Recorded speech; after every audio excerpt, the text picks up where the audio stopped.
One, your initial comment to what we are seeing playing out now, and how India has maintained its stance on zero tolerance on terror, and how that messaging has once again been reiterated now. Thank you for having me. India has very clearly conveyed the message that terror activities will not be tolerated. We have also demonstrated our capacity for escalation dominance. Our initial action as well as subsequent action was proportionate. We avoided hitting civilian targets. Pakistan escalated it, and the Indian action showed that we could neutralize their military targets without collateral damage to civilian population.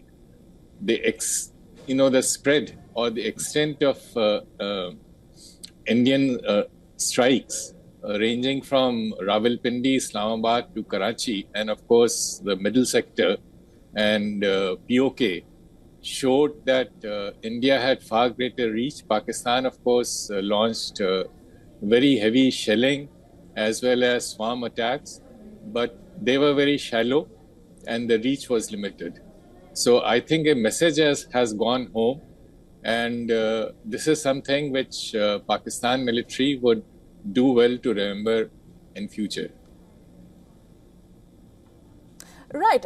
Let's also talk about how India at this point comes across as a country that has not just given out its strong stance on terror and made that absolutely clear, but also in a way that it has tackled this through multiple measures, through diplomatic measures, a multi-pronged approach.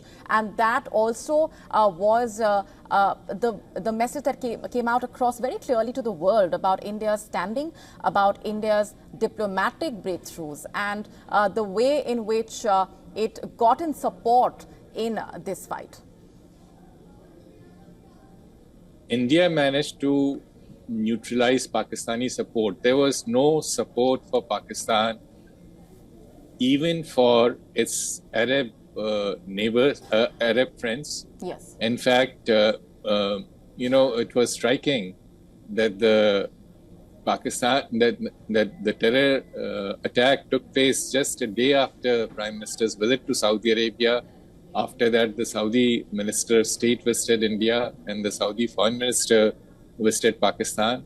There were no statements of support of Pakistan's position from Arab countries. The only support it received was from Turkey and Azerbaijan. Even China was very lukewarm, and that diplomatic isolation coupled with the strong military response from India finally forced Pakistan to accept cessation of firing, let's describe it this way, which went into effect at 5 o'clock today. Indeed, and a quick word from you on the fact that this is coming at a time when India all throughout maintained that it was not interested in an escalation, while Pakistan had continued with unleashing aggression, and to which, of course, India responded befittingly and appropriately and gave out a strong message as well. But how Pakistan continued with those escalatory measures while India maintained that it was not interested in an escalation.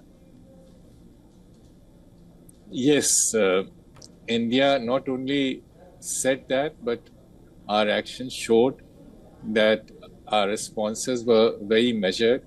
Pakistan started with the terror strike and followed it up with heavy shelling across the LOCs, which resulted in killing of many civilians.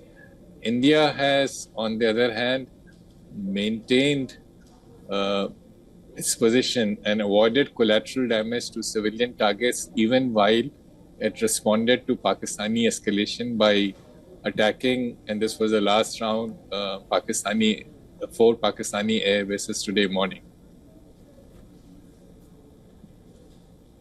Right, Ambassador, your thoughts also on what happens now onwards, now that we are looking at the way in which things have panned out after all those days of the messaging coming in from Pakistan as well. And what do you think really happened and went on behind the scenes?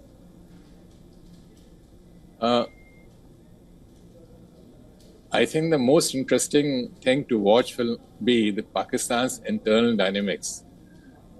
This is a major, not just diplomatic, but military setback to Pakistan. And in the past, it has always been followed by, some stock taking and eventually change at the top. If you recall, after 65 war, Ayub had to go. It took time. Those were different days.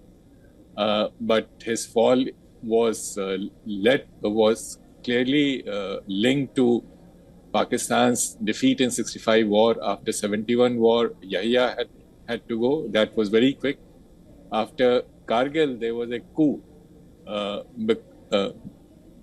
Musharraf succeeded in reversing, and passing the blame to the civilian leadership. Pakistan is a highly divided society. Imran Khan, whose party won the largest number of votes, continues to be in jail. Let's see what is the reaction this time, because the civilian leadership of Shehbaz Sharif rests on support of General Asim Munir, and Asim Munir's prestige has suffered a shock. So there will be repercussions both within the army structure as well as the civilian leadership, which depends on its survival on the present army leadership. So let's see how it pans out in coming days. The rest are, technical details, but this will be the most interesting issue to watch out. Right. Stay with me, Ambassador. Just a quick roundup for our viewers who might just be tuning in. We've been telling you about the reactions that have been coming in at this point and what things are looking like. Let's also remind our viewers about the reiteration that's come in from the Indian side about its stance on terror, where government sources have maintained that the diplomatic measures that were taken by India will also remain in place. That's a very significant takeaway coming in at this point, where not just the zero tolerance on terror message coming out very clearly from the Indian side, India also saying that its diplomatic actions will remain, which includes the Indus Waters Treaty abeyance and no rollback on visas, among other measures that were taken. Ambassador, what do you make of that, and what do you think is the message coming in from India through these moves? I think it's a very mature policy. War and peace. This is not children's game. You can't, reverse the consequences overnight. And the message that we have put across is that there will be consequences for Pakistan, which are going to be long term. And these steps have to be maintained to translate into pressure on Pakistan military so that it does not revert to business as usual.